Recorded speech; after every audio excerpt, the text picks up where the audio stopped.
ஆட்கொண்ட இயேசு உம்மை யார் என்று நான் அறிவேன்.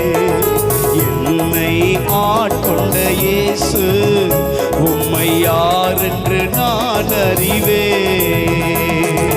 உம்மை உள்ளவரே, என்றும் நன்மைகள் செய்பவரே, என்றும் நன்மைகள் செய்பவரே.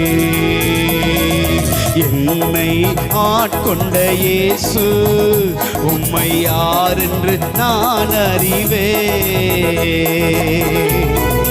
மனிதர்கள் தூற்றும் போது அவரை அகமகிழச் செய்தவர், அதை தாங்கிட பலன் கொடுத்து உம்மை தயவாய் நடத்துகிற தேவன்.